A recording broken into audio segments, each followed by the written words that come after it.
Hello and welcome to another episode of the Melbourne Athletic Development Podcast. Today, we're very lucky to be joined by Hunter Rubino. Hunter, tell us a little bit about who you are and what you do. G'day guys, thanks for having me on. It's good to be here. No problem, mate. I guess how we sort of know each other is I'm a distance runner first and foremost, so 800 or middle distance runner. Is that how you introduce yourself to people? Always, yeah, absolutely. Hi, I'm 850. Yeah, distance runner. It quickly becomes your personality, I guess, to some extent. But you do everything really slow. Yeah, jog real slow, walk real slow. No, that's who we are. But no, so I'm a runner myself, a distance runner, but I also sort of work in the high performance management space. So I moved over to Melbourne from Adelaide to study a Bachelor of Exercise and Sports Science at Deakin University.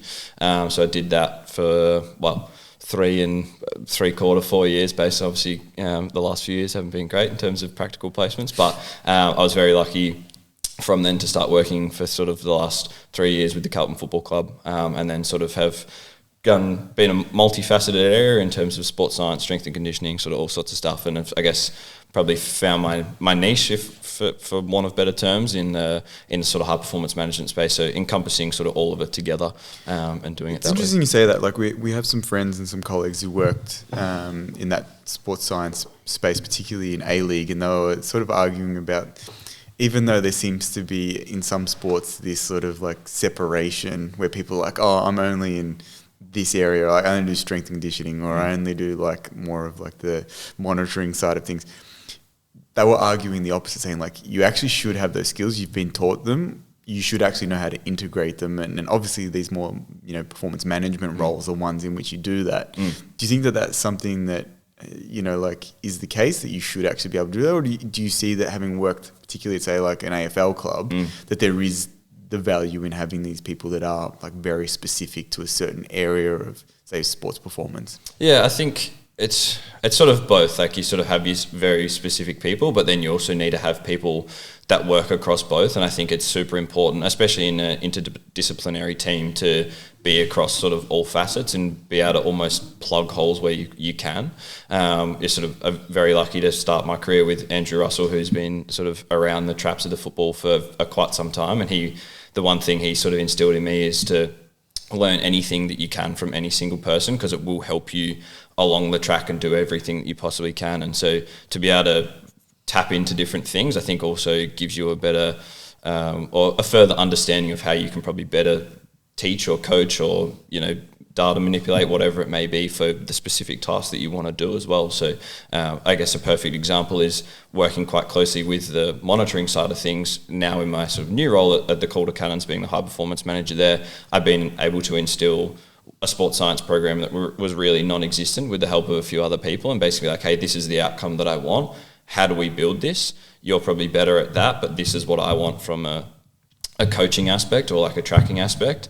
But if I didn't have the understanding of how to potentially build that in that platform, then I think your end goal gets sort of pushed into a different direction. Okay, let's get into specifics. What are you actually interested in monitoring in football? We'll talk a lot about football, and I think one of the first questions is like, okay, how do you actually prepare people for AFL football? Yeah. What are some of the things that you're tracking and looking at, and what do you want to know as someone who's involved in the performance of the players? Yeah, so we're lucky in the AFL. It's the most data-rich game in probably the world. I think a lot of people understand that from both a football sense in terms of statistics, in like terms of disposals, possessions, all that sort of stuff, but also from... Do you reckon it rivals baseball? Have you looked at there's a fair few in baseball. I think if you were all-encompassing, both high performance lenses, strength and conditioning, and all that sort of stuff. I know even in like NFL now and baseball, they actually have like basically Vicon systems built into the stadium. We don't have that yet, do we? No, not yet. Well, we're getting close. But we're getting close. But no, we're certainly one of the most data-rich sports in the game. But for me specifically, in terms of a performance manager, I'm looking at both sort of internal and external load. More so probably with the technology that we have, or in terms of the amount of touch points that we have with players, it's probably more an external load point of view. So total distance, their high-speed running meters, so that's anywhere from sort of 2 meters a second all the way through sort of 8 meters a second. Why do they cap it at such slow speeds? More so because of the requirements of the game, and also what we can track also live using the Catapult GPS system as well. So you can track obviously a player's max velocity, but a lot of them are only achieving sort of that. I think the highest recorded is like 8.9 meters a second. Well, for one of your players? In terms of like top speed in amongst the AFL, it's like 38 k an hour, something like 36 and a bit k an hour. 36 is over 10 meters per second, mate. Sorry, it is too. Excuse my maths. But in terms of like the specifics of our GPS, sort of what produces the overall load, we do look at 2, 4, 6, and then anything above that is just called sprint or No, the reason I ask, and this comes from a place of ignorance, like I see that those speeds are very intermediate in nature. And yes, they 100% track what happens in the game. There's a lot of intermediate speeds that you're moving at. But they're probably, in my mind, and you can correct me, they're not the speeds that I'm worried about. I'm worried about the speeds that transcend that and how much time they're spending at more than 8 meters per second, for instance. Are you, like, I've always thought that the parameters that they set, like, you know how they have the zones. Correct. I always feel like they're set too low. And that those measuring those numbers whilst you keep track of it, it's not actually going to change my management. Am I reading that wrong, or are you taking a lot out of those sort of intermediate speeds, you know, between 6 and 8 meters per second? No, I think you're definitely taking a lot out of that, purely based on the fact that that's where, I mean, and it depends on, and we can sort of dive deeper into this a little bit later and sort of how you prepare for AFL, but the vast majority of AFL players are spending sort of 1 to 2% of their time in those anything above 8 meters a second, or really anything above is probably 7 meters a second. The fair majority of the total load comes from anywhere from sort of 4 to 8 or 4 to 7. So you're sort of, in the sense of the 2-hour game of AFL football, you're getting very minuscule minutes or seconds in those meters above there. So that's why we sort of don't hone in on them, but they certainly are set low. We can change those thresholds personally as well, but you just obviously then find that probably comes back to the way your team plays football, or the sort of style of football that you're going into as well. Yeah, we'll get into that, because I think that that's a really interesting question. That we spoke with someone else about this, because I think it's really, really important. But on that feature that you're talking about in terms of like the actual zones and everything, are you? I'm sure you'd be all over, you know, work of, say, people like Gareth Sanford, and like he's looking for 800 meters and you know, maximal sprint speed and you know, anaerobic speed reserve. Are you guys doing some of that stuff to work out, you know, what someone's maximal speed is, so that those zones are different for each player, or you just don't have the amount of time to work on that at an individual level? Yeah, it would be great if we could, but we don't have the time to work with each. No, because I was just thinking, like, say if you've got a player whose top speed is 8.5 meters per second versus a player whose is, I don't know, I'll exaggerate, but say 11 meters per second.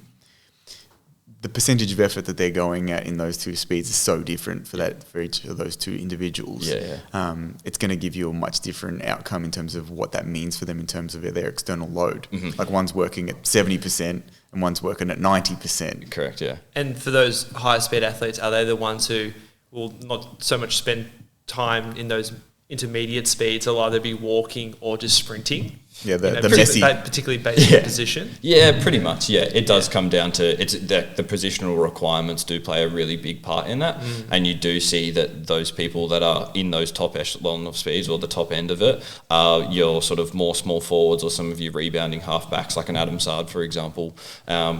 Speaking from a Carlton perspective, or a Jesse Motlop, they're the highest guys, so it's pretty much name dropping you. Well, just for some context for people, but that's, I guess, they're either going flat chat, or they're walking and just sort of the ball's completely down the other end of the field. And so, do you think that's something that's changing in the sports preparation and performance at, you know, things like AFL level? I think that's one of the big areas for me from, you know, looking at teams, is profiling not only individual players' skill sets and capacities, but also how that fits into their role in the team and the way in which the team wants to play, and then mashing those things together. And the thing that I think about from a preparation standpoint, it's like, okay, this is what kind of running you're doing for your conditioning. This is the kind of running you're doing. This is the kind of, because I don't need, you know, the full forward who's 110 kilos to be doing the same sort of running as this person. It might be more high intensity, or it might be whatever. And it obviously varies depending if there's someone who's going to push up the ground and go to the wing to sort of open up the forward line or whatever. But is that really changing? Is there a lot more of that separation, or is it, all right, everyone we're going to run the 10?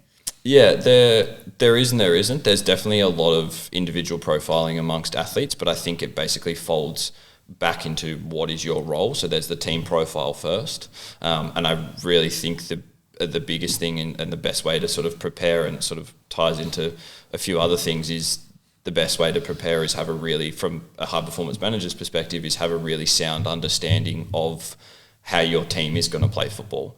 And then from that opens up another question, because I was thinking about this from a coaching point of view for track. It's like, do you coach the person based on who they are as an athlete and their profile, or do you coach them based on the event? Yeah. Right. And what you're saying there is like, if you're coaching them for their role in the team, you're maybe coaching them more for the event.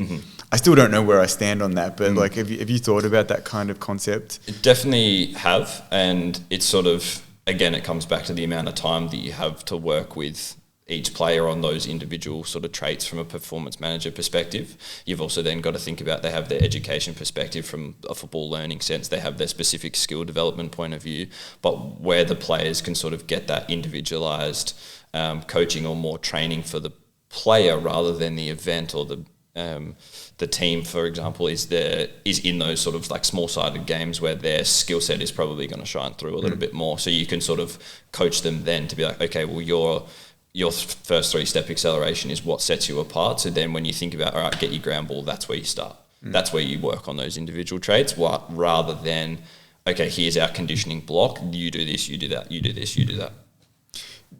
Are you having lots of very open conversations, say, with coaching staff? And I'm going to ask you the difference between working now in development level and obviously, at Carlton, your role's not as senior, so I don't know if you're in these conversations as much as well.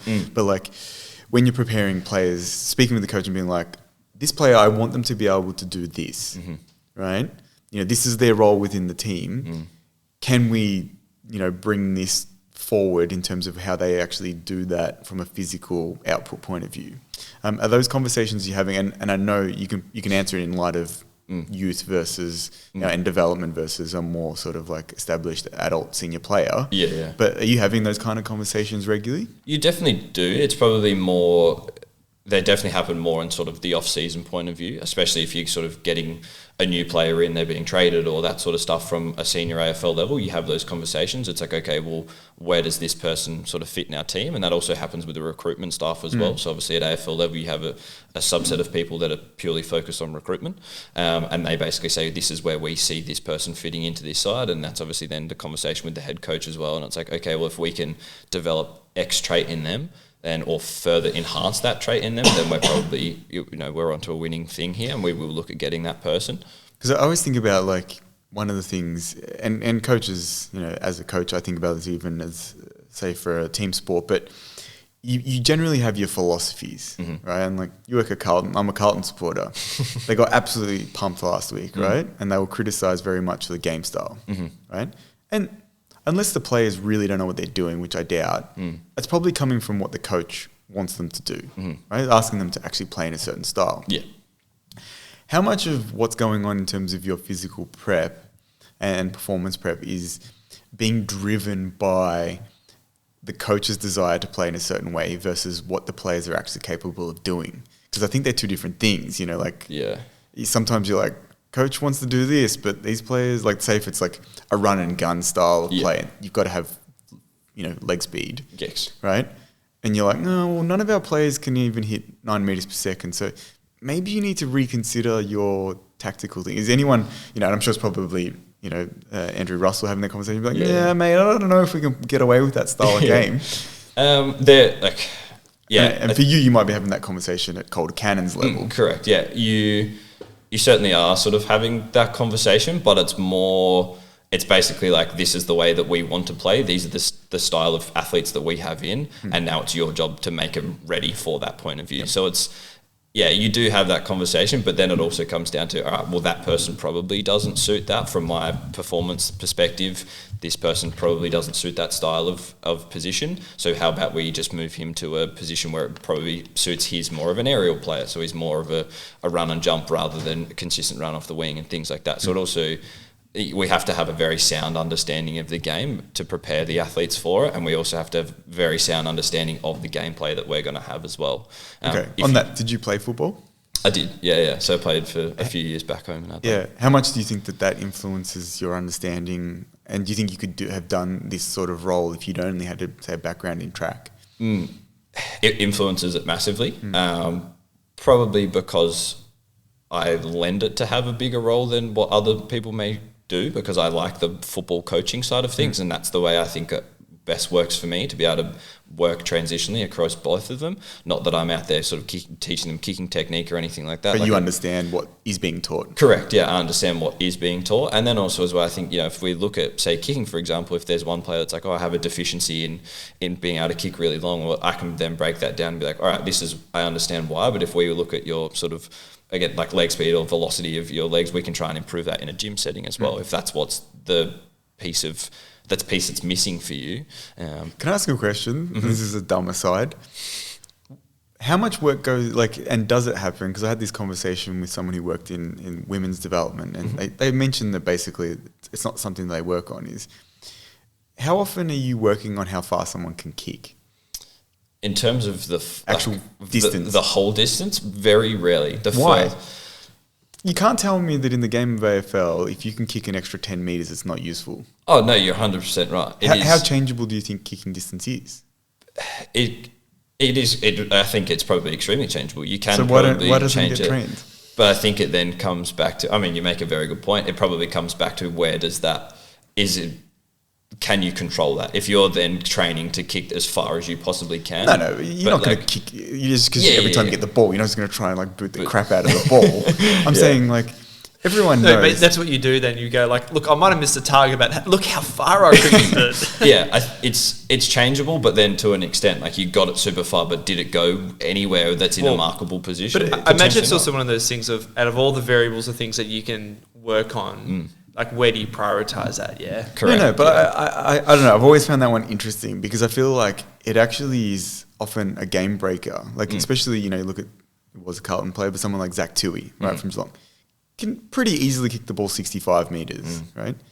It's a very valuable skill to have coming out of the back line, right? Or, if someone's running past for the handball and they have a shot from 65 out, it completely bypasses a lot of the issues you have with forward 50 entries, right? They can actually just bypass the whole forward 50. Yeah, pretty much. Yeah.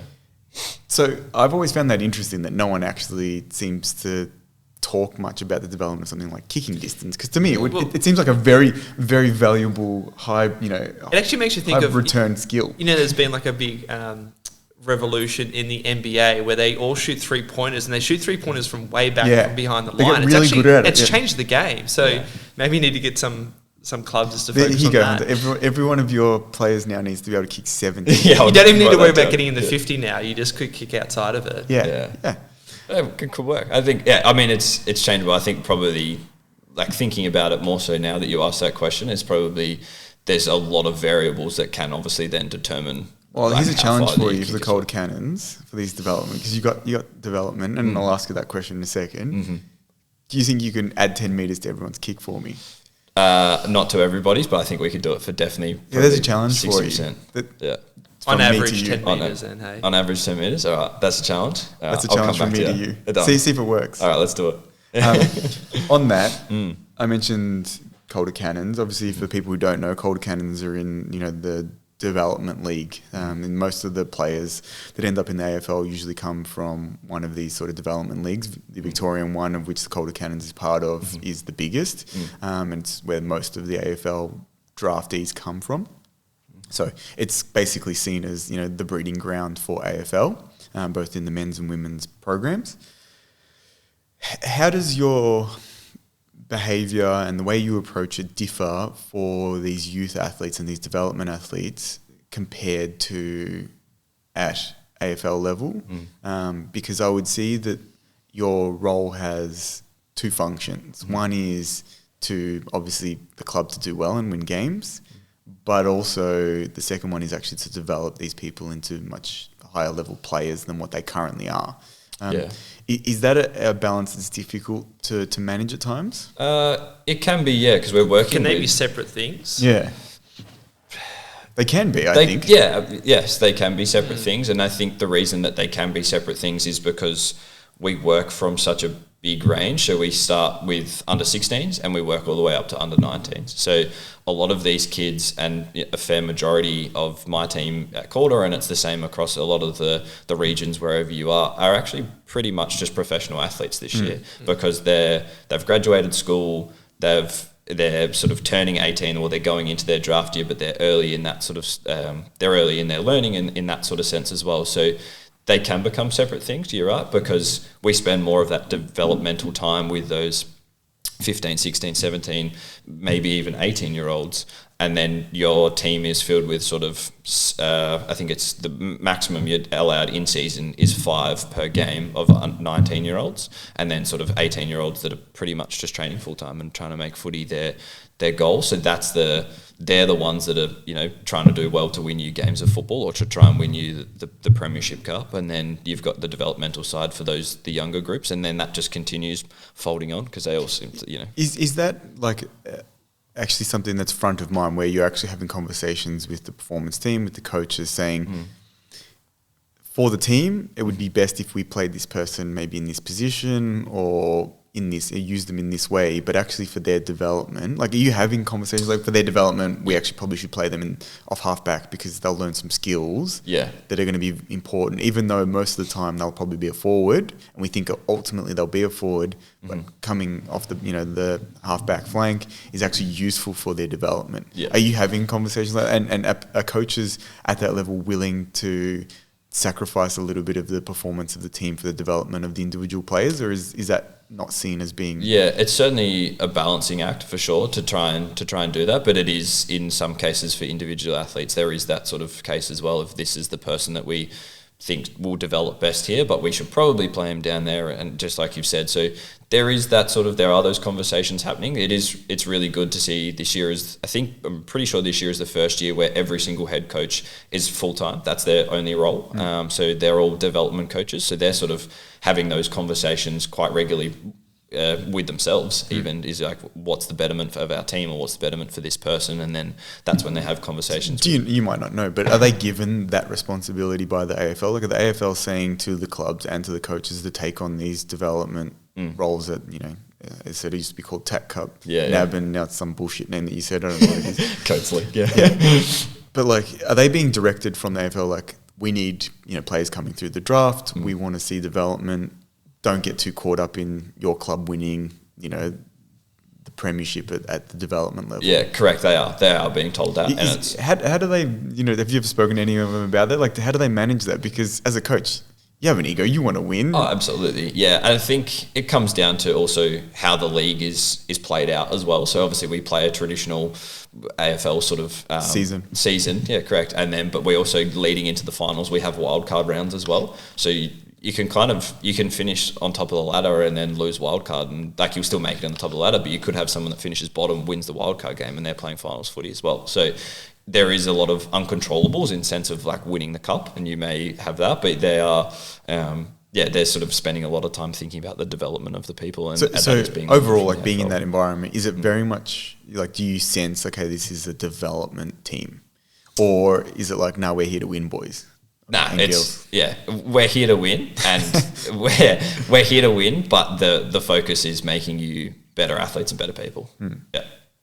On that, in terms of, you know, making you better athletes, are there considerations that you specifically see that are different between what you do in the development of these players versus the development of the adult players at AFL, even if they're younger, but like, is it different? Like, do you see differences? Yeah, there are a lot of differences, and I think the main thing is sort of the trainability of that athlete in certain areas. Obviously, as they get further and further into their career, they probably become less adaptable to certain things, whereas these kids are incredibly adaptable for all different sort of training styles. Can you give us an example? Like, what's something that you find interesting that you can kind of put into one of these youth athletes that maybe you couldn't do with, you know, an older athlete at the AFL level? Yeah, it probably comes down to, I think the main thing would be running mechanics, and their ability to take on running mechanics and just fixing. Is that like a personality thing? Like, I don't want to listen to you because I'm a big shot now? Nah, I think it's just probably there is part of that for certainly some players. I personally haven't experienced it, which I've been lucky with, but I know there's performance managers that would experience that every single day, and especially in, maybe not AFL, but especially in like the EPL and all that sort of stuff. There's certainly some big egos floating around, but I was actually going to ask a question about that with the development with the Calder Cannons. Is part of, do you reckon, is a big part of what you do is actually taming egos? You know, because like, there's some young guys who've got a pretty big rap on themselves. They think they're the next biggest thing. They walk around strutting their stuff, and you're like, mate, you actually need to pull your head in a bit if you actually want to succeed in life in general, because your ego is way too big for your ability. Yeah, you do have to have those tough conversations sometimes, but they're interesting. I think what kind of helps that, and I think it's sort of one of the further questions that you sent me down, is about sort of my track background and does it create a hindrance or does it help or anything like that. And sort of the notes that I had down for that was, I think it really helps me because a lot of these people, they ask me what I do for a 2K. That's a very normal question for an AFL environment. What's your 2K? Do you get respect straight away? Yeah. Absolutely. You do straight away. And it's like, what's your 2K? And they're like, oh shit. And you're like, yeah, I did that, but then I did 4 more of those. 2 minutes recovery. And they're like, what the fuck? Like you do gain a lot of respect because it's like, oh, he's not asking me to do something that he personally couldn't do himself. But 2, if we were to line up like sort of, they're very much big fish, small pond kind of characters. Do you ever jump in and flog them? Yeah, I like to jump in all the time, and not to the. Is that your ego? Yeah, probably. Yeah, no, not flog them, but just to think like, hey, as a coach, I'm in this with you too. I'm not just standing there with a stopwatch or a whistle barking you make sure orders. You win that, don't you? Oh yeah, that's more so just because Hippo doesn't rag on me, my distance coach. But no, I like to do it that way, and I think it's sort of has developed my coaching style, being able to do it that way, I think, as well. And Andrew Surge is our head coach at the Calder Cannons. He jumps into drills all the time. Like, he's a young fella himself, has 2 young kids, and sort of uses it as a way to keep fit himself, but is also like, hey, this is the skill execution. Like, I'm just as cooked as you are from that drill. This is how we're able to execute the skill. Did you notice how I did X, Y, Z? And we were able to do it. They're like, oh, okay, that sort of makes sense. And they get that picture, or they understand, like, that fatigue's not an excuse, or I can still execute under pressure by doing it this way or changing it that way as well. So we work really well together in that sense. There's definitely some head coaches that don't do that, but it's I think it's a really big thing, and it does, again, it tames their ego, to answer your question a long way. Yeah. How does that change at AFL level? Like, are you jumping in and doing running with them as well? From a conditioning aspect, yeah. And I think beat them? That's probably, some of them no. Some of them are real fast. Some of them are actually some very quality athletes. But from a rehab point of view as well, I think that's a really good time. Like, I spent a lot of time doing rehab, and it's probably an area where I sort of like to push myself into as well, in terms of like the conditioning, the rehab sense as well. That's sort of something I really like, but is that's a really good time to sort of do it with them, and just sort of, you get a better understanding of probably how they feel. Like, if you're standing way over the other side, they're doing 200s. Like, if they're cooked, they're just gonna save face and say, no, I feel really good. But you can watch them and see that they're labouring, or they're favouring that side and things like that. You get a much greater understanding of what the athlete's actually going through, or what they look like, if you're right there running next to them. So yeah, from an AFL perspective, I definitely did that too. Yeah, like you mentioned, the question I had about like your background in track, like what aspects, obviously allowing you to understand what they're going through, to actually be able to jump into sessions and demonstrate your capabilities useful. What aspects of the actual understanding of the sport do you think transfer well from your background in track? You mentioned running mechanics before. That's maybe one, I guess. Yep. But are there other aspects related to? I think distance athletes, particularly for 815, I think the training is actually not that different to what conditioning is very useful in football. Correct. Do you think that? Yeah, you tell me. But what are some of the things that you think transfer well that have helped you in that respect? Yeah, I think. Just to add to that too, because one question I'm interested to know is, what element of improving their running mechanics helps with their performance? Is it with building their top speed, or is it with building their running economy? Or I think the biggest thing is probably more so their acceleration. So a lot of them, one, acceleration, but then also more probably running mechanics under fatigue. I think you see a lot of footballers that sort of get this big chest out and they like to waddle, and they do, and it's, you laugh at it being sort of focused on running, but that's the big side of things that you're working on, and probably more so, hey, under fatigue, if you sort of do X, Y, Z, it's going to change you, just going to put you in a better position for the next contest.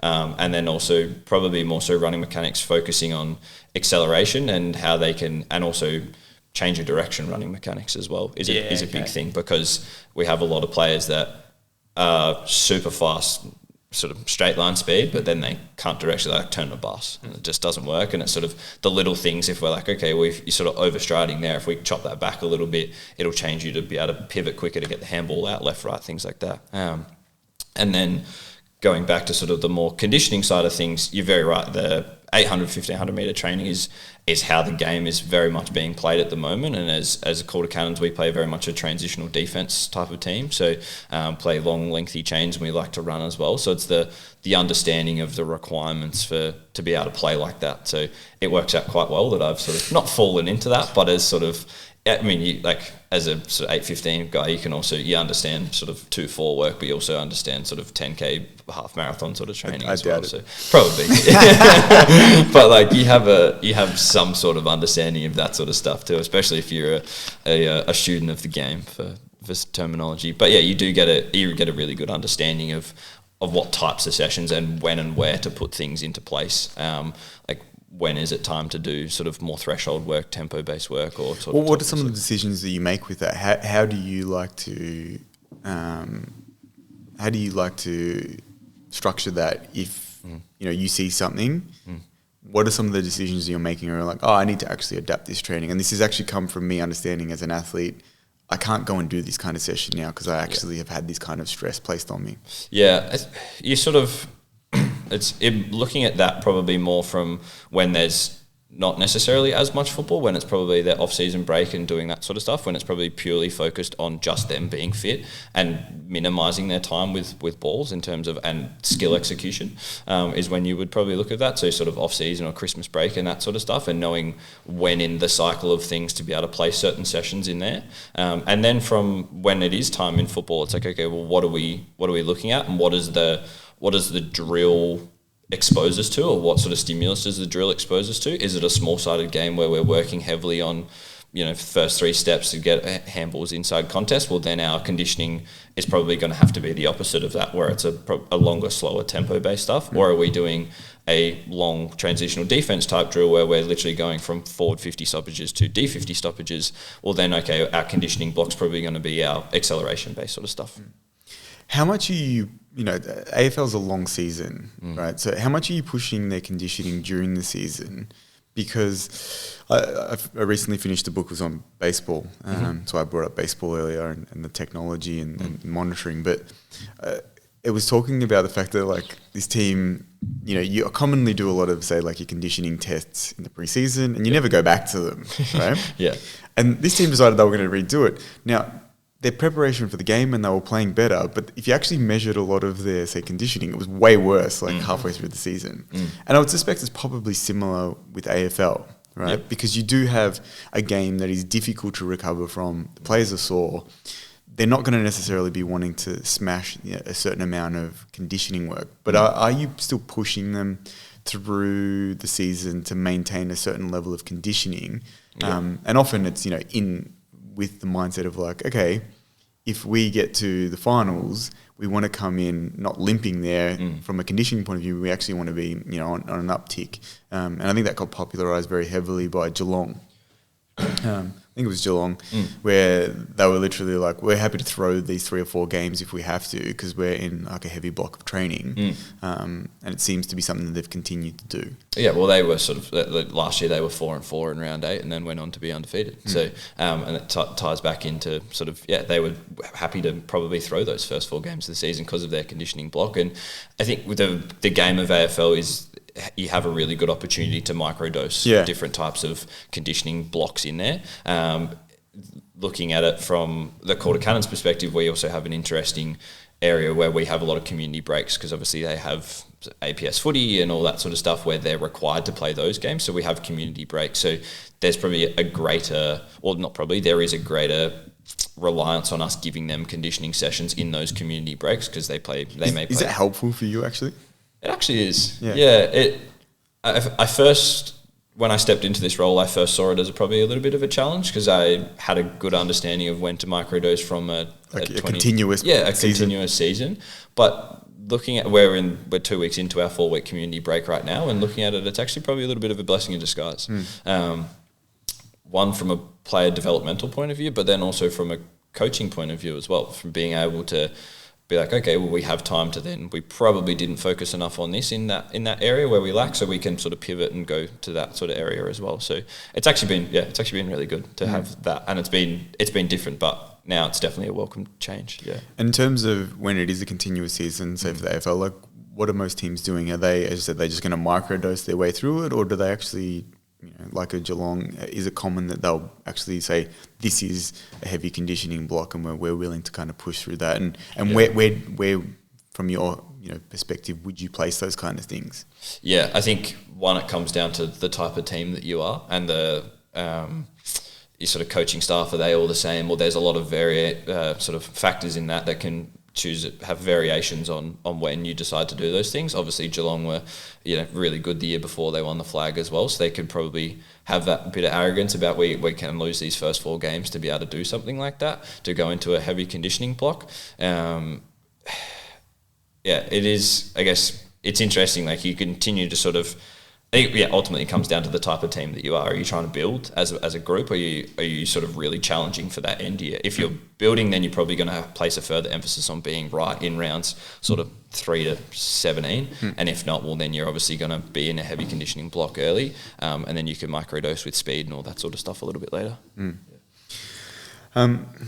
mentioned the track stuff, and I'm always really conscious of the biases, like, so, you said you don't feel like it hinders you, but there ever been times where you think, no, that's actually my bias of track is forcing me to do something that's probably not useful in a football coaching setting or a performance setting? Yeah, it definitely is. And I think what's an example of something like that? I guess the main example is the understanding of the biggest, like the stimulus of what sort of change of direction and all that sort of stuff.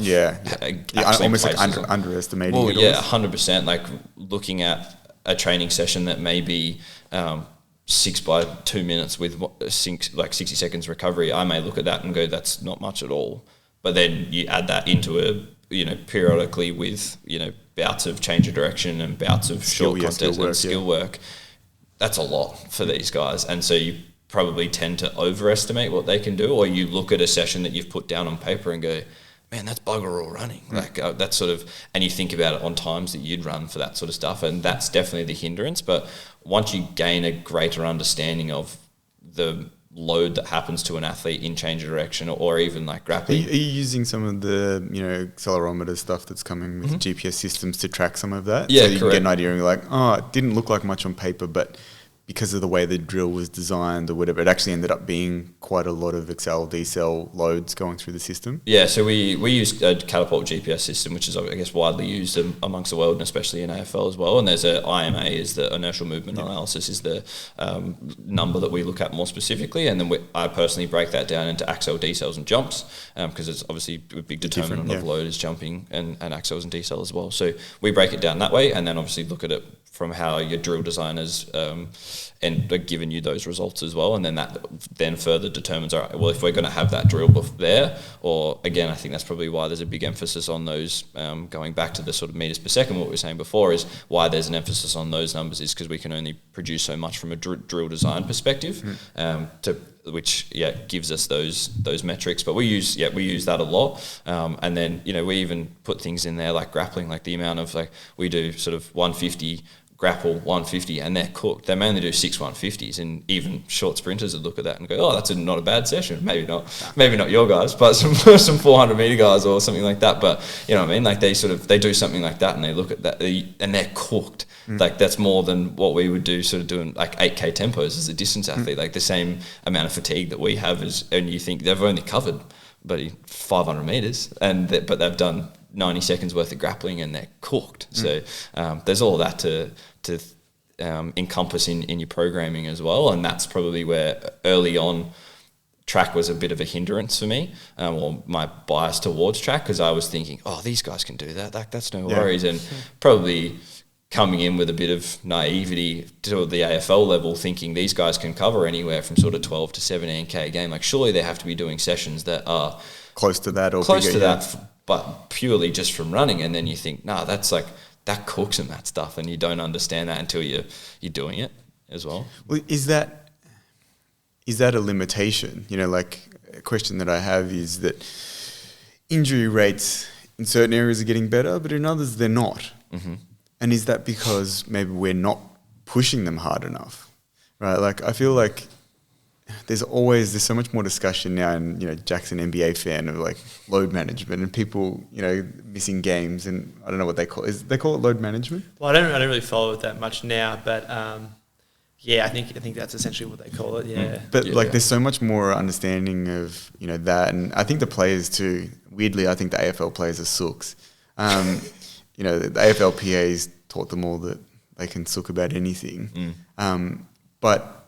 Are they, is their preparation kind of being limited by the fact that, like, they're a little bit more sensitive to some of these measures and the monitoring and going like, oh, I did a lot of load, like, maybe I shouldn't be pushing so hard? Or are there, like there are in track, like these sadistic people who are like, the more the better, let's just keep going? Yeah.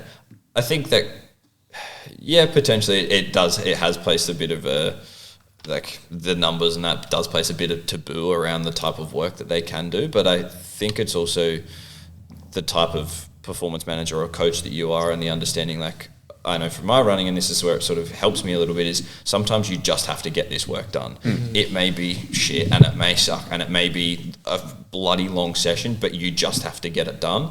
And whether it blows your load out through the roof, you need to overreach in this aspect to achieve that.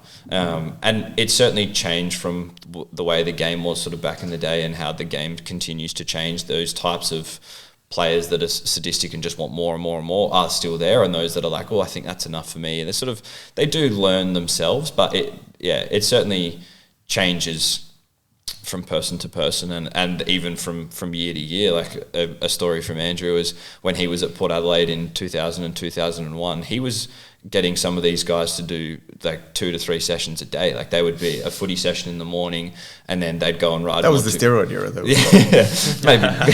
West Coast Eagles no all over again. No comment from me there. But like they were doing skill sessions in the morning, then they were in Adelaide doing like bike sessions in the afternoon, where they're doing like Montefiore Hill, which is sort of about 3K of like 4.5%.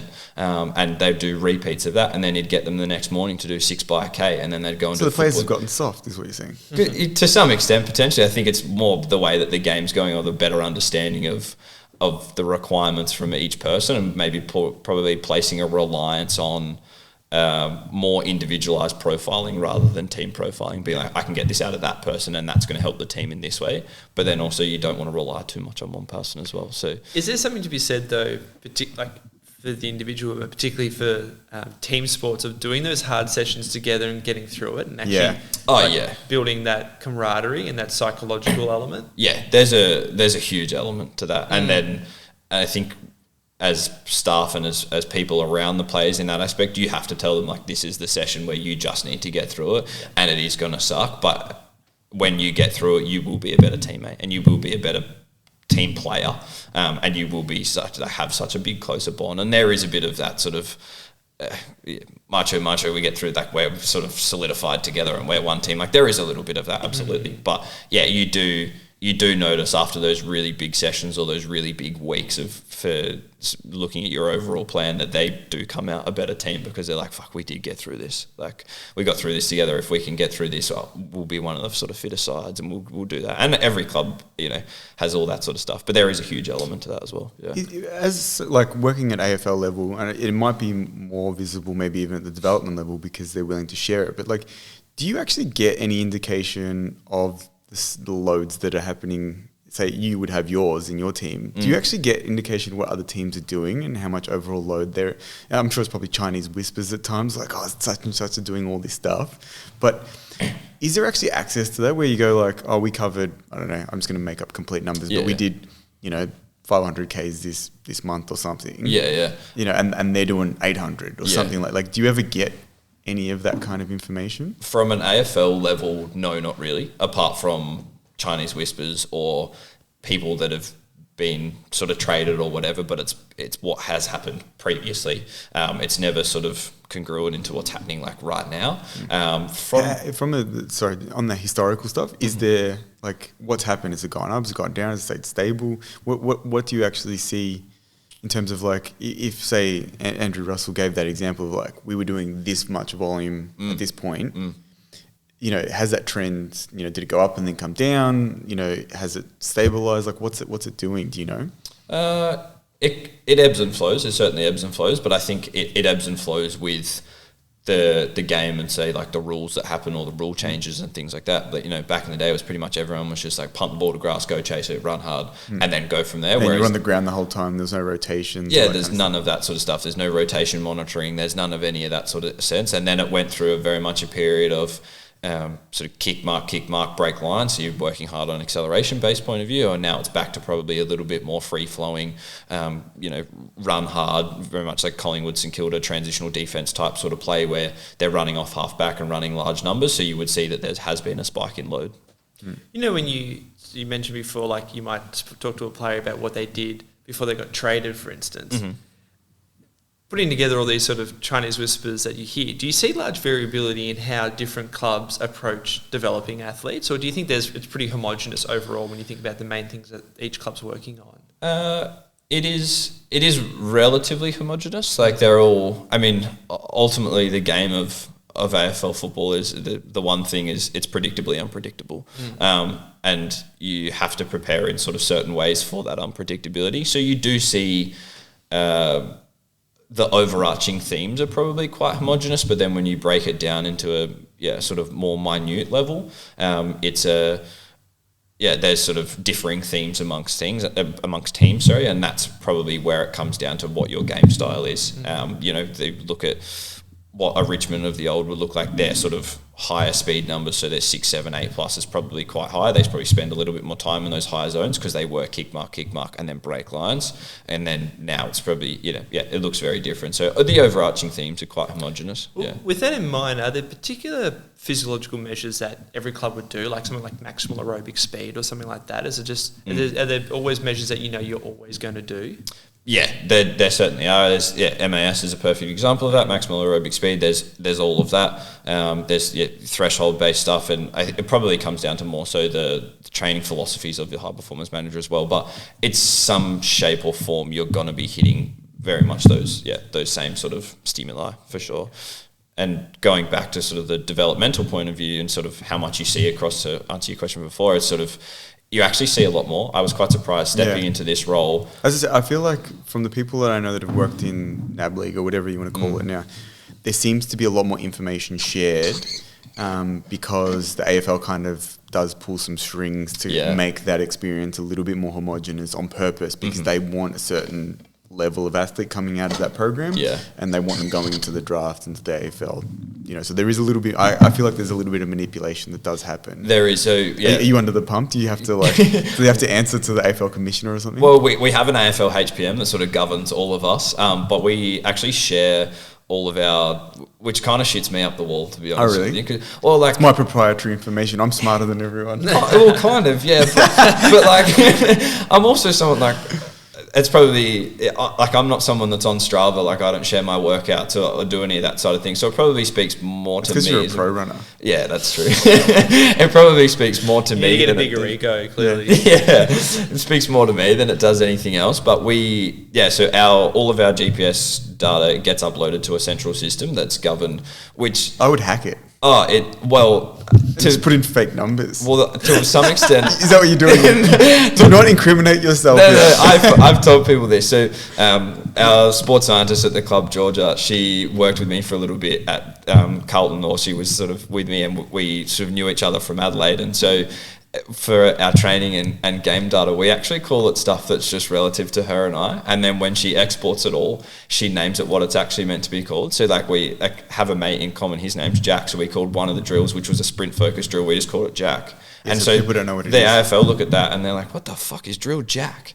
And for me and her, we know exactly what that means. But everyone else looks at that and we're like, what are they doing down there? Yeah. Like, that's good. So that's just like, and we have some fun with it, and people look at us and it's like, what are you doing? Overall, you can see the numbers. Like, the name of it doesn't mean shit, but it's kind of funny. So, but at least you should hack it and just like so that it's like says that it's either a lot more or a lot less. It would be good if we could do that. But no, I think it also paints like the sharing of that creates sort of more homogenous sort of player, I guess, across the board. But then also that information is kind of readily accessible to recruitment staff of different clubs and things like that as well. But yeah. How do you tackle the issue that I think the development league actually is a major issue? Like it's actually one of the major culprits of specialization of sport. right? Like I get really pissed off working with young people who say, oh, I've got to go to Calder, I've got to go to Oakley Chargers. I'm like, I know you're in the extended squad, you're not making the team. Yeah. Why are you training in mid-September when the season for everyone's finished? Yeah. Go and do your cricket or your volleyball or your athletics and stop dicking around with these guys who are pretending that you're going to get drafted. How do you manage that? Because I think that there's a lot to be answered for with these clubs, like one of which you're working at, where they kind of string people along with thinking that they're going to make the AFL when they're probably not. Yeah, that's a tough one, more so probably because where it comes to, like, you can kind of get picked up from anywhere, so you ultimately don't know if that kid's gonna go. Like, there's Jack Hayes, a player that's at St Kilda currently. He'd played sandful football for 4 years. Like, he was still playing footy, but he was also playing cricket. He was doing a few other things. Didn't get drafted when he was 18, 19. Played football, sandful football for 4 or 5 years, and then got picked up by St Kilda when he was 26 in mid-season draft. So ultimately, there's an area of you may go. It may not necessarily be when the national draft is, but you may potentially go as well. So our talent manager at Calder, Matthew Burton, likes to say to them, if you want to be involved in another program, please, and we will work with you to do that. We encourage you to do that. And he had that. Is that a common conversation? Because I feel like that's, and I don't know if it's maybe even just the perception of the person, I think parents and kids kind of get wrapped up in like this dream of playing AFL.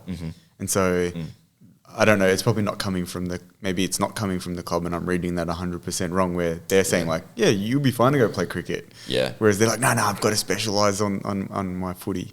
Yeah. I think that's probably more so coming from an external voice, potentially a parent or a sibling or something like that. It's, your clubs are very understanding that these guys are students, they be across it, and we do encourage that first. Like, we sort of set up different spaces for that sort of thing, and so it's probably more, it's from my perspective, it's not coming from the clubs that you must specialise and you must prioritise this. We will work with you, and we will work with other clubs and other programs. Are you aware that it happens? Like, is it like, oh, no, we're not encouraging it, but it seems to happen a lot? Yeah, you are aware of it, and it's because they're the kids they're the ones that are very incessant in terms of like, what do I need to do for football? Do this. I'm like, go and shoot hoops, or do something, like, be a kid at the end of the day. So you certainly are aware of that, but it also probably then comes down to, well, what's that kid's probably home life being like a little more, and that's when you're probably overstepping the boundaries of, well, maybe and telling someone how to calling child protective services. But you certainly are aware of it for sure. We're going we're deep here, but let's I want to change tact in a second, but I wanted to ask you before about injury. Obviously, you're still early in the game, but like, what's your reading on the current injury rates? They don't seem to have changed significantly. What do you think? Is that just as you said, the variable nature of the sport? It's a 360 sport, it's high speed, there's high impacts, lots of excel, decel. Is that just something that there is a baseline level of injury, soft tissue injury, joint injuries that we're just going to keep seeing? Or do you think that us as professionals actually do have an ability to improve that over time? No, I think we definitely... I'd like to think that we can improve it over time. I think we all want... we want to. That's why we do what we do, I guess. Absolutely. Yeah, you definitely want to see it improve over time, and there is a degree of... Because the game is uncontrollable, there's a degree of that. It's like, well, there is probably a baseline where you're probably on a list of 48 players, probably always going to have 2 to 3 to 4 players on your rehab list. And that's just the unfortunate truth, especially when these guys, they're running upwards of 16K a day sometimes, but they're also trying to do this. They're getting smacked by blokes that are 110 kilos or less. Like, there's so much of that you can't control, that you are going to have that as well. But I think it comes down to probably the way that you prepare in both the gym and a conditioning sense as well, and trying to... What kind of things do you think... And you might have even seen this change in the time that you've been involved, because I know it's been 3, 4, 5 years. What things do you think you've seen there, like, that actually seemed to work. It reduced our sort of injury profile versus the things that didn't work. And obviously it probably varies, but I'll give, a dumb example would be like, okay, we tried to really push, I don't know, some upper body stuff, and we actually ended up with more shoulder injuries or less or whatever it is. Is there anything that you've seen like that in the time that you've been there where it's like, actually, no, this has been, and maybe it's gotten better because you've found something and you're kind of just evolving that process. But is there anything that you've found that's actually been useful in that sense? I think the main thing is probably, I'm sure there's other people would have countless things to be able to say as well, but from my aspect, it's probably the shift in mindset around gym loading as well. It's probably gone from more of the way that I look at it is more from, instead of like a shift in, lift heavy, like sort of that sort of mentality, to more of a neuromuscular conditioning point of view, and how can we is this the influence of Franz Bosch and his annoying crap? Potentially, and it may be. So what does that mean? Yeah, in the sense neuromuscular. Conditioning them to the forces that they're going to be able to do that they have either they have to produce or that they get sort of given to them in the game by somebody else's force, by somebody running into them. Like, how are you going to condition them in? Can you do that in the gym? You can to some extent by sort of like doing jumps where you're sort of jumping, then pushing, and then them landing, and perturbations, like all that sort of stuff. So you can, obviously it's not going to be as emulative as them going for a ground ball as each other, but you can over repeated efforts do that for sure. No, the reason I ask that is like, if that's the case and you're shifting more towards that, why don't you just do more sport specific training? I think it's probably the development of how the games, like the people within the game have thought about the game of football. Have they thought about it as more sport-specific training, or have they left that just to the field coaches or the on-field people, and then the people that are in the gym or the fitness guys, for the like layman's terms, have thought about it as, we just have to be big to do those loads. It's probably a shift in also coaches' understandings of what we do as well. Instead of being like, no, we take care of that stuff, you just get them big, or you just get them to run fast. Yeah. Yeah.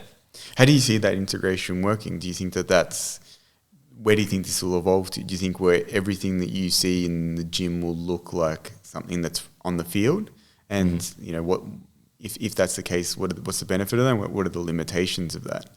The main limitation would be that you can't emulate 100% what's on the field, because the biggest determining factor of what's on the field is that it's somebody that you don't know what they're going to be able to do. It's an opponent. They might want to kill you. They might just want to be like, I'll just go in soft for this ground ball. You don't know what they're going to do. So that's the main limitation. There's definitely been a shift into how things look in the gym, look on the field as well, but ultimately you still have to be able to just like do those lifts as well, those main key lifts as well. So it's not going to get fully as to what's... The reason I say this, and I say it like... I think one of the big issues that I have with gym training, anything that's not actually the event is not actually the event, right? So like any non-specific training, the whole point of it is not for it to be specific. It's trying to create a different adaptation. So I think it's interesting because it's like there's been this shift to people wanting to replicate a lot of features of it, and I think that's one of the things that I find interesting about the Franz Bosch stuff. Which seems to have really become very prevalent in team sport at a professional level, which I'm not a huge fan of, to be honest with you. Yep. I won't go into why, but I think the issue that I see with it is that like the gym was never designed to actually give you those features. It's giving you the features that you can't get from those specific things. So why are we now trying to replicate those specific things again? I'd rather actually just do more football training if we want to do more. If you want more impact capability and dealing with impacts, why don't we just do more impacts? Yeah. That's the question that I have. Yeah, it's probably the thought around, or where I tend to look at it, is if you can't do it in a controlled environment, then you won't be able to do it in an uncontrolled environment. So to do more impact, a lot of them are super uncontrolled, and that's where I think a lot of our injuries are coming from, is because there was a sense of, let's just do more of the uncontrolled impacts where you don't know where you're coming from, and you're just putting the athlete at a level of risk. There's no baseline of what that will be. There's no... Yeah, I understand there's like those graduations of like, okay, we think that this, but I think the reality is, if you look at even what is going on and you put that into some sort of like ecologically valid sort of situation, I personally don't know that any of that actually transfers. You know, it's like, it looks a lot like it and it smells a lot like it, but it's not it. You know, I don't know. And that's me coming from you know, you have the experience with this. So, you know, I'll take your judgment on it. I'm just spitballing, but I find that a very interesting kind of development in team sport development, not on what you guys do, but specifically, but just in team sport development. Yeah. It's, I mean, it's all trial and error at the end of the day, potentially. If it does, that's what training is, isn't it? Yeah, exactly. If it does look like it and it smells like it, well, then you just bloody well hope that on game day that's what it bloody is. It's like, it's again, and you may find something that works, and you may not. And I think, there's with the shift in the style of training, you find that there's a lot more people doing sort of Pilates-based movements and all that sort of stuff, because that really sort of worked, those sort of multi-chain working from sort of toe to shoulder is trying to recreate those positions as seem to produce value for some people, and then it also doesn't produce value for some people as well. So that's where, and the gym setting as well is where you can get incredibly individualized. Obviously, as we know, it's the simplest way to be individualized with each person. All right, we're going to completely change tack now, because if our listeners don't know, you have a second job that you do, that you moonlight as a male model. Yep. Something like that. You are one of the very good-looking faces of UpThere Athletics. Tell us a little bit about what you do at UpThere, and I want to get into like your shoes and sports shoes and track spikes and running shoes. Because I feel like it'd be nice to pick your brain coming with that sports science background. I'm sure you probably have some insights that maybe some of our listeners haven't had a look at yet. Yeah, it's a incredibly deep and diverse world. The male modelling world. The male modelling world. Sorry. You haven't had experience in it, John? Not in male modelling. I'm surprised people haven't turned their videos off already. I work for UpThere Athletics, a running company or running shoe store in the city, located in Flinders Lane. I sort of look after. What number? Tell them the number. Wow, 179 Flinders Lane. Perfect. Yep. Get down there, buy your shoes. Yeah, please. We'll sort you out. But no, so I look after the store there, amongst my many other. How do you? I was about to say, do you sleep? You do a lot, yeah. I do. I sleep a lot. I prioritize my sleep, to be honest with you. I do a lot. I can't sit still. So this is why you're doing the conditioning sessions with the guys, because it's the only time you can train. It's the cheapest way that I found fitness this year. Not gonna lie. I look after the store there, and we sort of we have everything from your pure mileage day shoes to your pinnacle race day shoes as well. So we have a very diverse range and a very cultivated range of stuff there, from both footwear and apparel sense as well, and then a nutritional and gear sense and all that sort of jazz.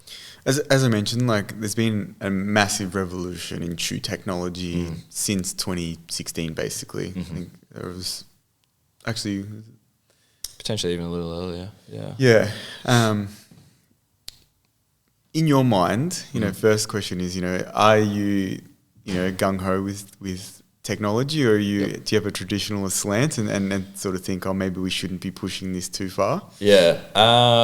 I would say I'm probably a little bit 50-50. Like, in terms of like technology point of view, I'm certainly a little bit of a geek in that sense. I love like data and technology and what we can produce in that sort of sense as well. But I also do have quite a probably more traditional slant than what some people would do around. In what sense? The shoe technology. What's your opinion on some of that stuff? Well, I think a lot of it is just completely being overutilized for the wrong purpose. Your pure race day shoes or your carbon plated shoes with your Pebax based foam, so say like a Nike Zoom X or a New Balance Fuel Cell for terminology, is being overutilized, one, in products, and also people's usage as well. I noticed that a lot when they came in, that people were using them for like the training run, that you don't need that performance technology. It's like, that's a race day shoe. Don't wear that for every single session you do. Absolutely. I think initially at least it led to some increased injury rates. A massive amounts of increased injury rates, because and still a lot of injury rates in running are probably accountable to that, because we just don't know the longitudinal damages that these shoes or technologies that are in these shoes are doing to our body. I've been involved in athletics for my entire life. Like my old man was a former cyclist and triathlete, and so I grew up around that stuff, and so that's probably where my traditional slant comes from as well. But also a little bit of the fear of the unknown. Like if you're training 100% in a carbon plated shoes, that puts you in really aggressive positions from the ankle and toe joints and all that sort of stuff. Like, what is that going to do? You're kind of not giving yourself or your body the time to rest. Like, you don't know what it's sort of doing as well. Well, there's a question I have in a second that we'll get to, because I've actually probably been swayed a little bit on this as well, of what it does for injury over time. But what's your, to give our listeners, and you would understand it much more than me, but like what is actually been the technological advance, and what does it actually do? Why is it seemingly producing much faster times on the road and on the track? Yep. So the main shift has been in the utilisation of one, carbon fibre or different sort of stiffer materials in shoes, so creating, I guess, longer levers in people's bodies, but then also more so the foams that they're utilising as well, and then the accompaniment of them together. So with the like. And what does that allow you to achieve? Like, why does it actually improve running performance? Well, essentially what it does is creates more economic runners, so it increases your running economy. And so the foams that are in the shoes themselves are a lot more energy efficient than what we've utilised in the past. Do you have actual stats on that, like on the specifications? What in terms of how much talk about like coefficient restitution, like do you have like percentages that it would actually be different to, say, a shoe from 10 years ago? Yeah, so the main one that you can look at, and the most probably published one, is the Nike Zoom X foam and the Nike Air Zoom foam. So two of the pinnacle foams, or cushioning systems I should say, that are out there on the market. They've gone from the Zoom X foam produces, I believe it's 82 to 86% of the ground reaction force return, is coming back, comparative to what was 40 to 46% in the Nike Air Zoom unit. So and these numbers, like take them double, with a grain of pretty much. Like take them with a grain of salt, because it's marketing. There's a fair bit of marketing in all that as well. But and then obviously other companies don't release that information as well. But it's nearly double, and that's why we're seeing times just go through the roof, because you're getting so much of that back. And then when they're adding those carbon fiber plates or nylon or different variations of fiberglass are in some shoes now as well, that it transfers to that plate, and then it transfers into your body, and they snap along, so you're able to utilize that energy as well. It's not just coming back and going back through your body. It's an interesting, like you mentioned, we're seeing these performances. I think generally, like from my end, I would say I'm actually all for the technology, and I like to see the advancement, new tracks, new shoes, whatever it is. Yeah. The only thing that I don't like, and this is my traditional slant on this, is because I am actually a bit of a historian of the sport, I feel like I really struggle now not struggle, but like I'm struggling with the concept of how you put people's performances into context. Yeah. It's like, oh, this person broke this record that's 50 years old. And it's like, they performed better, but like, I don't think that they're the same level. And I had a really interesting conversation actually with flying back from the national championships. We ran into Tamsin Lewis at the airport. Know her a bit, so talking. And she was saying, like, obviously her event's the 800. So she was saying, like, she's really struggling watching it, because she's like, I know how much it hurts to run sub 2 minutes for an 800. Yeah. She's like, and she goes, I know, like, for instance, Kat Bissett is a superstar. She's an Australian record holder. She's faster than I ever could be. But she's making a 159 run in her heat look like it was jogging. Yeah. And she's like, that doesn't gel with me. Like, I saw international level runners, and she goes, I even saw international level runners, like the Russians who were on drugs, like bent over dying when they're running sub 2 minutes. Yeah.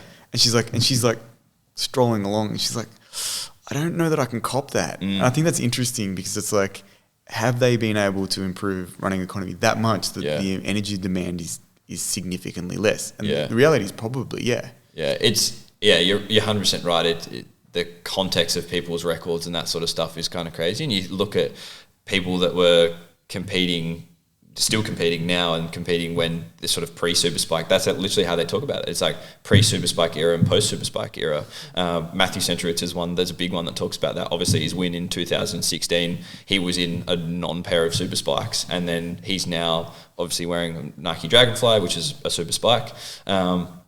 And he literally talks about his training as in pre-super spike and post-super spike eras. It's like it's like the Ice Age. It's like that's how people are talking about it. It's like pre this, pre that. Like it's crazy to think. And then I think also being a historian of sport, it's for me what puts it sort of it's crazy to think about how these guys were running to it. Like if we look at marathon, that's obviously a big enlightenment of where people's times are coming from at the moment. It's like, yeah, how did they run 207, 208 in a pair of Dunlop volleys? Like, and now you've got guys like obviously Brett's just broken the Australian record. Yeah, congratulations to him, but he was wearing super shoes. Like, it doesn't take anything. Like, he still did it. Like, and I'm all for him doing it. But yeah, it does put a bit of then there's a blurring of the context of things. I put in the questions because I think it relates to the injury thing. But do you think that the benefit that you get is an acute advantage, or do you think it's an accumulative advantage that you get from being able to, say, train consistently and perform in these shoes, and the long term that, and it probably can be both, but what's your perspective on that? My view on it is that it's both, but it would be probably more so in an acute advantage than that. But it also then the acute advantages obviously compound then over time. You look, there's a massive rise in double thresholding at the moment in 800, 1500 metre running guys, and the Ingebrigtsens have been a family that have done that for quite some time. And there was a joke in a Nike campaign where they spoke about the release of the new Nike Vaporfly Next Percent 3, and it was the two older ones, Philip and I forget the other one's name, but they... Henrik, isn't it? Yeah, correct. Yeah, Henrik. And they were talking about how they used to do double thresholds, but their afternoon threshold, their legs would be cooked. And Jakob goes, imagine not doing a double threshold with fresh legs in the afternoon. And you just look at that and you're like, man, that's crazy to think about, especially being historians of the sport. But so there's the acute advantage, but that acute advantage over time is compounds to the fact that these guys can do double thresholds for 8 weeks, 9 weeks, 10 weeks on end. And they're just training at those, they're such higher ends of the spectrum because you're able to recover because you're more economic.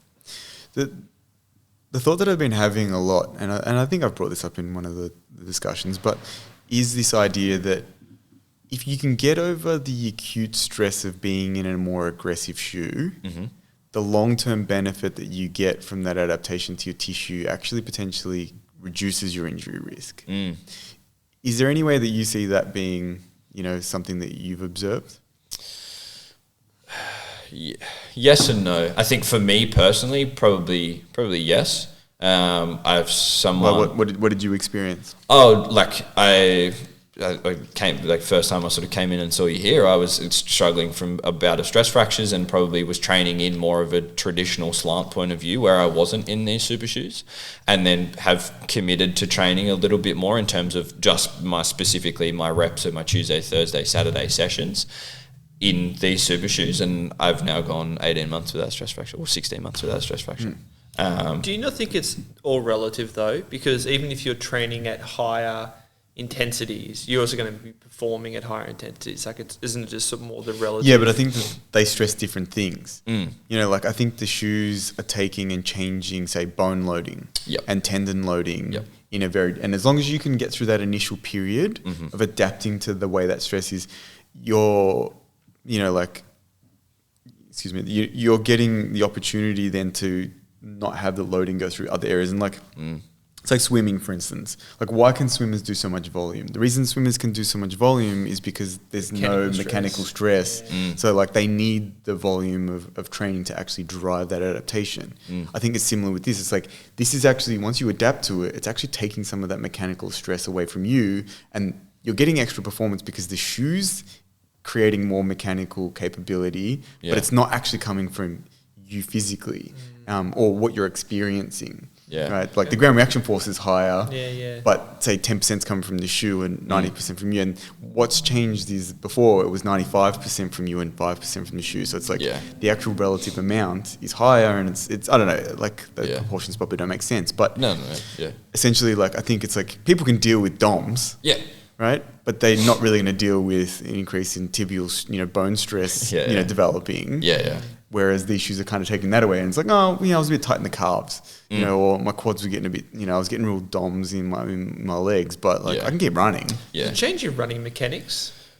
Oh, we're going to ask Hunt. It probably depends on the person. If it does change your running mechanics, it would. It absolutely does, and that's kind of what they're designed to do. From the spike to the difference between the spike and the actual, say, distance running shoes? Yeah, it does. Road shoes? Yeah, it does differ from the spikes to the road shoes as well. The spikes, in then obviously being spikes, the short distance ones especially, don't give you less time to sort of even fold back into sort of more midfoot to heel. It's pretty much on and off the floor, which is obviously what we want. But for some people, they do probably strike a little bit more midfoot. Like me, for example, I can't wear a particular style of shoe, the New Balance SCLE, because of the way that their plates sit and where I strike the ground. It just feels very strange and I don't engage it. But then I switch that and I wear an Adidas super shoe or a Nike one where their plate shape is also different and it works as well. So one, it depends on the person, and then one also, it depends on which particular shoe and which plate or super technology is being utilised in the shoe as well. So hence why you got to go to UpThere Athletics. Pretty much, come in, we'll help you out. But I don't know, you might have a little bit more background. I know that you guys in the industry often get, updates on where things are going. Like, where do you think this is all going? Do you think it's going to get to a ridiculous point? You'll turn up and there'll be rockets, strapped to the side of the shoe? Or like, where do you think this is going? Yeah, there's some shoe companies that are doing some super strange things and really experimenting with, like, where they're putting plates and like how long they're putting them. There's I won't name companies because I don't know if I'm allowed to or not, but there's some shoe companies that are putting carbon fiber plates that are actually coming off the front end of the shoe, so you're lengthening the toe aspect, but the material, like the actual edge of the toe box, is the same, but the physical carbon fiber plate is longer. Almost like a 007 knife coming out the end of your shoe. Like that's what kind of what it looks like. It's sort of the plates are longer. They're doing all that sort of stuff. That's in case your competitor cuts you off, you can take your shoe off and stab it. Just slice the back of their Achilles. But yeah, there's a lot of things happening like that as well. But I think ultimately that the end goal of where a lot of shoe companies are creating one fit shoes for a particular person. So you walk into any given store and you stand there and you stand 3D printer shoe for you. Correct. 3D printer shoe for you that has a plate that's specific to your foot, a super foam that's specific to your body geometries, all that sort of stuff. Like that's ultimately where it's heading. Do you reckon they'll get there? Or it's going to cost $4,000 for a pair of... Initially it will. Initially it will, yeah. And I mean, the availability of this sort of stuff now is probably another thing that ties into the historically increased injury rates as well, and getting over that acute stress is because everybody's doing everything in them because they're so readily available. Like when they first released, even being in the industry, you couldn't get your hands on a pair. Like there was like 6 or 7 pairs. Like I now personally own like 12, which is just stupid to think. And I'm very lucky for the brands that work with and like to like give us stuff at the store and things like that. When you're modeling. Yeah, when you model a few things. Like they're just super available. Like, whereas going back when they first released, they couldn't, but that's the thing. Well, that's the thing that really changed even at a World Athletics level was they were like, no more prototypes. Yeah. Like if you want to release a shoe, it needs to meet these criteria and it actually needs to be available for, what's the period? It's like a minimum period of time. Yes, I think it's a minimum of a season, which is anywhere from 2 to 3 months, depending on the brand. But then also you have to register yourself as a specific tester for said event. Yeah. So a whole bunch of guys, London Marathon was on just last Monday, a whole bunch of guys registered themselves as testers to run in Nike's new version of the Alpha Fly, so the Alpha Fly 3, which is still in the prototype phase. Same thing for the On Cloud Boom Echo. Obviously, On are doing some really big things in Australia and across the world in athletics. They also had to register that they're... Are you being paid by On right now? No, I'm not. Shameless plug. Yeah, shameless plug. But like they have to register what they're doing in terms of which spike they're going to be racing in and say, hey, this is a prototype, little asterisk next to this. And if you're not going to tell us that sort of stuff, well, then, yeah, you've got to...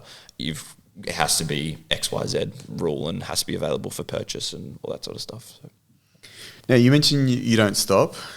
What's something that at the moment you're pursuing, inquiring about, learning about that may be related to, your involvement in running or your involvement in your, performance management stuff, but may not be that's actually taking up some of your interest and time? Yeah, I think where I'd like to sort of head my learning or where I'm going to is probably more around the psychological side of things. That's obviously something that we... What are you looking at the moment? Anything? Oh, just gaining a deeper understanding of how athletes work. I've had a really good understanding of how athletes work in probably an endurance sense, just based on my background, but how they sort of operate in team sports and that sort of stuff. How you can drive that athlete greater when they probably are more of an introverted person or that sort of stuff. Just different ways to work with different athletes is probably the main thing for me. Have you started exploring anything, listening, reading, anything that you've come across that you found interesting? I do a fair bit of work with Tara Kavanagh at Carlton Football Club. She's a club psychologist there, so I've worked a little bit with her. And then also there's a big, as the AFL is a big thing in wellbeing at the moment as well, so working with our club wellbeing manager at Carlton, Brett, just sort of around how we can, especially around things like rehab and all that sort of stuff for players, is a big thing on how it sort of defeats a lot of people, and just sort of how, as a performance manager, I could also be a sounding board and all that sort of stuff for those sorts of people. But here's a question for you, and this will come across as me being, harsh, but I always think about this of like, and Jack and I have spoken about this probably privately more, but if someone doesn't have some of the psychological skill sets, how much adaptation can they get to develop them? And at what point do you just say, like, you don't have what it takes to be an elite athlete because you need a certain level of resilience or ability to bounce back from, things like injuries, and actually maybe you're not going to get to that level. You just don't have that skill set. Like, I feel like that's a really interesting balance. Yeah, I guess it probably potentially depends on the sport that you play to some extent. Like these guys that are probably technically very good in certain areas, and it may not be in AFL, but if we look at, say, like tennis or like those sorts of things where there's a greater reliance on probably the more tactical and technical skill point of view than, say, running or football, where it's like you have to be, albeit psychotic, to try and get up and run 130 to 160k a week. Like, who the fuck wants to do that? Not many people. But I don't even run that much. But like the being able to, I don't know. There's certainly an element of like you just don't have it mentally, but it doesn't mean that they may not have good careers.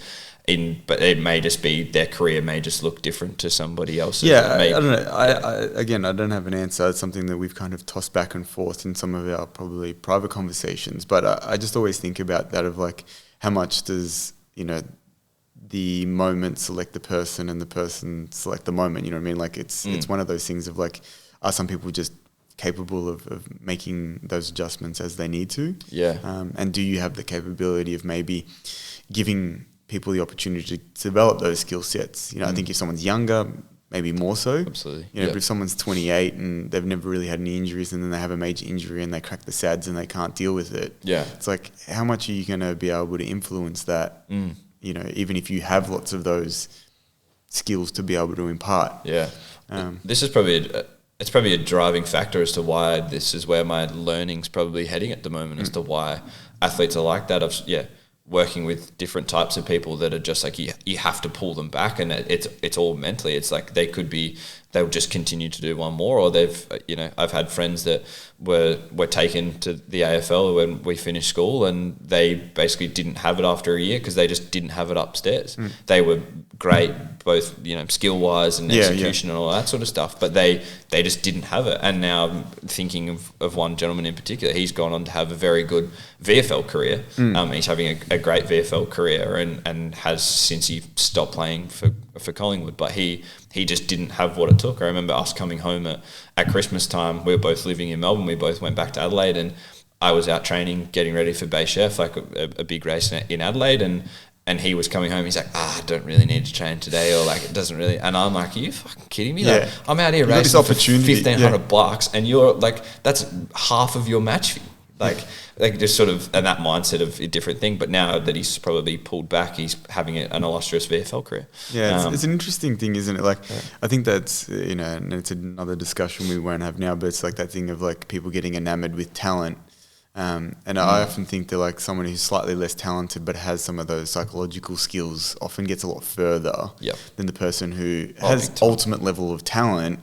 And everything that they would need from maybe a physical, or you said like a technical or a tactical understanding, but like psychologically, they're just not that invested in trying to achieve the maximum they can out of themselves. And it's just crazy to think potentially where sports could end up if we have those people that are riddled with such great talent of all stuff but don't have it. Like if we can capture the reason why they don't have it upstairs and transfer it into something that's beneficial for them, just make sure that they do have it both mentally and physically. Like where can we go with sport? Like it's interesting you say that. Like I think one of the things that's actually holding back some athletes in Australia, and I think this is a cultural thing, in general, like Australia's a pretty awesome place to live, so we don't have a lot of hardship, so I don't know that we're necessarily developing a lot of those resilient skills from our environment. Now, and that's not a criticism of everyone. I'm in the same boat. Like everyone's comfortable. Not everyone, but the majority of people are comfortable. And the other big factor that I think is interesting is with this, and again, this will probably come across as being really controversial, but like with the well-being side of things and things going really wrong, like that stupid shit they did in Adelaide. The willingness for coaching staffs and even like performance staffs to actually push people into uncomfortable psychological realms is not on anyone's palate at the moment. And I actually brought this up in a meeting with some of the VIS staff of like, how much are we pushing people's psychological skill sets, right? Like, we need to do it in a way that's, safe enough. But it's like, are we throwing people into uncomfortable? And like a really stupid example that I gave to actually some of my athletes during the week was like, they know that, say, for instance, they've got like a fast session coming up. You turn up and you're like, oh no, we're doing time trials. Right. And like just to kind of like play with them a little bit and push them on that. And you can obviously extend that. But like, how often are we doing that? And are not enough. Like, as I said, if you push it too far and you do dumb stuff like what happened in Adelaide, like put them in hoods and, tie them up and all that kind of stuff. Do weird stuff. It's probably not helpful. But like, are you putting people in situations where they can grow their psychological skills? And are we, as performance staff or even injury staff as well, like, are we actually looking for those opportunities? Because I reckon that to me is interesting. Is like, we actually need to push this person a little bit here, and I'm not going to give them feedback, or I'm not going to give them what they want because I know that they don't have the skill, and I want them to start moving in that direction. Time in rehab is actually a really good time to do that.